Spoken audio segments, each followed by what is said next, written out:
The viewers on YouTube is brutal. And you guys already know that by now, and they tore my video to shreds last night. I'm not even addressing the video, but getting straight to my character. That's crazy. Sword TV. Let's go! There's a few of the comments. Tell me you didn't pay attention in school without telling me. My brother called me an idiot. Are we supposed to be awestruck that you had no idea? Frankly, the awesome thing is that you could figure out how to get your idiotic skull cap on.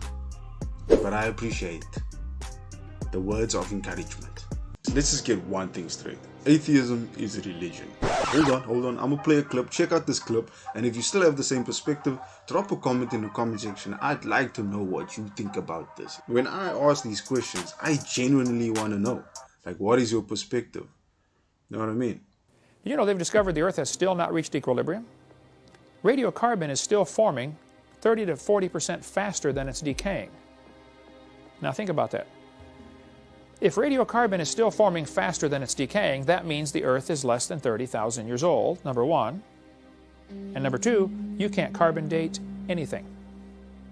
Because you'd have to know when it lived so that you could calculate when it lived. Suppose you walked into a room and I said, I want you to tell me, here's this candle burning on a table. When was it lit? Find out it's 7 inches tall. I said, well, that won't tell me anything. Now we got to measure how fast it's burning. We measure the candle for a while. We get an Olympic stopwatch and we get it down to the nearest 40 bazillionths of a second. Okay? And we all agree the candle is burning an inch an hour. Here's our two facts. 7 inches tall, burning an inch an hour. When was it lit?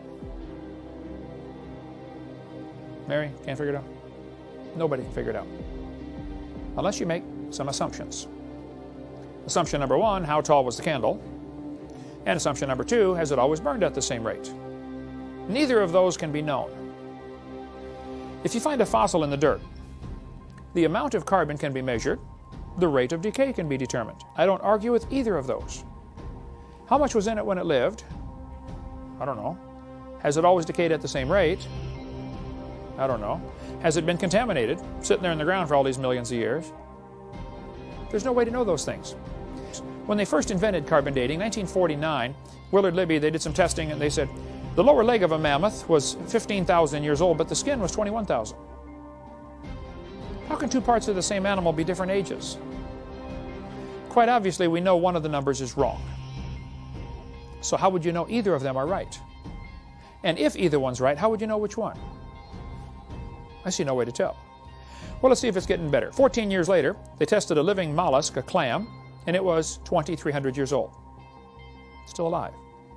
In 1970, at the Nobel Symposium, they said, if a carbon date supports our theories, we put it in the main text. If it does not entirely contradict them, we put it in a footnote. If it's completely out of date, we just drop it. You mean they can pick and choose any numbers they want? Exactly correct. If the number doesn't fit what they expected, they throw the number out. 1971, freshly killed seal was 1,300 years old when they carbon dated it. Troubles with carbon dating are undeniably deep and serious. Despite 35 years of technological refinement and better understanding, the underlying assumptions have been strongly challenged and warnings are out that radiocarbon dating may soon find itself in a crisis situation. Continuing use of the method depends on a fix-it-as-we-go approach, allowing for contamination here, fractionation there, and calibration wherever possible. It should be no surprise then that fully half the dates are rejected. Did you follow that? Out of thousands of carbon dates that have been carbon dating times that they've done it, half of the numbers are thrown out. How do they know they're wrong? And also, how would you know the other half is right? If half your test results have to be thrown out, it ought to raise red flags in somebody's brain. Wait a minute. This is stupid. What are we doing? We're wasting our time here. And the article goes on to say, the wonder is, surely, that the remaining half have come to be accepted. No matter how useful it is, the radiocarbon method is still not capable of yielding accurate and reliable results. There are gross discrepancies, the chronology is uneven and relative, and the accepted dates are actually selected dates. This whole blessed thing is nothing but 13th century alchemy. And I agree. That's 1981. I've got all these in chronological order. It never gets better. 1984, living snails carbon dated 27,000 years old. 1992, Two mammoths found side by side. They carbon date them. One is 22,000, the other is 16,000. Which one's right? Or are both of them wrong? Or are both of them right? There is no possible way to tell. In 1996, Carl Swisher at Berkeley University used the most advanced techniques to date human fossils. It says last spring he was reevaluating Homo erectus skulls found in Java in the 1930s. He was testing the sediment found with them. The species was supposed to be extinct for 250,000 years. Swisher used two different dating methods. He kept making the same startling find. The bones were 53,000 years at most, and possibly no more than 27,000. Well, I'd like to point out two things here. He's looking for 250,000 as his answer, but he keeps getting 53 to 27,000, okay, which is only 1/4 of what he wants, 1/5 of what he wants, okay? But he's still getting a 96% error. I mean, is it 27,000 or 53,000? This is not an exact science. So when they publish an article in the paper and say, we found a dinosaur bone or a mammoth bone, and it was, 17,221 years old in 6 months and 3 days. Right, come on. You don't know that. They're making up this stuff, just absolutely making it up. Professor Rainer Prach von Zeiten, earlier February of 2005, was resigned from a professor because he'd been lying about carbon dating for years. His frauds were exposed in February of 2005. He had dated the Bishkopf spire skeleton at 21,300 years old, but when they tested him at Oxford, they said it's only 3,300 years old. 700% error. He had said, Professor Prach had said he had found the oldest German, the first German to ever move to Germany, 27,400 years old. They tested it at Oxford and said, this is an old man that died in 1750. He's 250 years old. The professor had been lying about this stuff for decades, and so he finally resigned in disgrace. Well, he should, okay? One part of a mammoth dated 29,000 years old, another part was 44,000. You talk about a slow birth. That would be it, okay? I like this article from Rand McNally. The last 2 years, an absolute date was obtained for the Gandong beds above the Trinil beds. That's in Indonesia. It has the interesting value of 300,000 years, plus or minus 300,000 years. Boy, they nailed that one right on the head, didn't they? Plus or minus, 300% error. In the Geological Survey Professional Paper 862, and I get some flack over this, but I've got the paper in the library somewhere. We couldn't find it here. There's all kinds of articles about carbon dating things in Alaska. I just want to show you a few things here. They carbon dated sample number SI-454. See that on the map there, on the chart there? And said it was 17,210 years, plus or minus 500. Then they tested sample SI-455 and said it's 24,140 years old.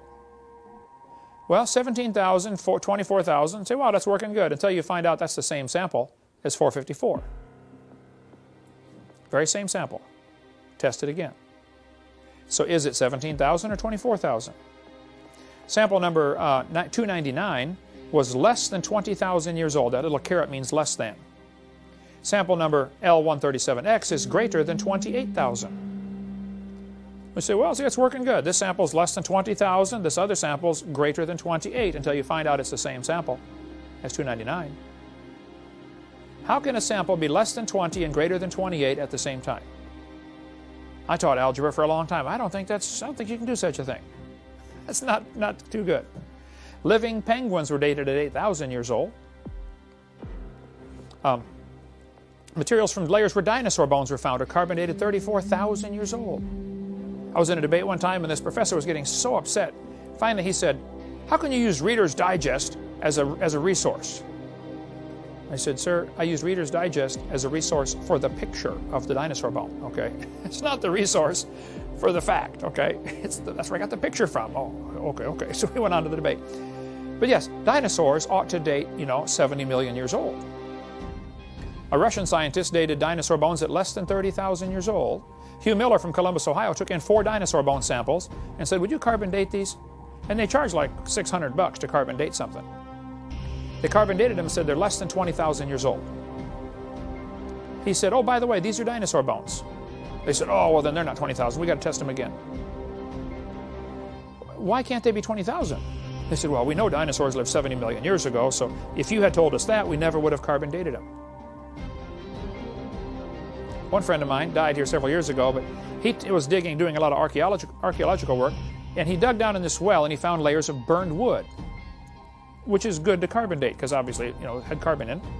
And he put them in a bag, sample number A, from such and such a layer. How many feet down, he labeled it A. Dug down 10 more feet, hit another layer of burned wood. The city had been destroyed, or 20 feet, whatever it was. He labeled it sample B. He took them in to have them carbon dated. Paid them the $600. They said sample A is, I forget, 3,000 years old, and this one's 4,000 years old. He waited 6 months, switched the labels, took them back in, same laboratory, said, I want you to carbon date these samples. Now, sample B, the lower one, is in the top bag. Just switch the labels, and they give them the same results, 3,000 and 4,000. It doesn't work. It's never worked. Here's things to consider about carbon dating. When the sample of, you date a sample of known age, it doesn't work. If you date a sample of unknown age, it is assumed to work.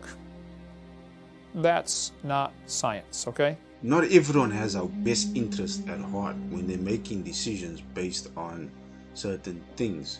Like, there's a few guys that lie. Let's admit that. A lot of people just want to be recognized. So, not everyone has your best interest at heart. You know what I mean? The only reason you believe what you believe is because it was taught in school. Like, who's going to lie to a kid, right?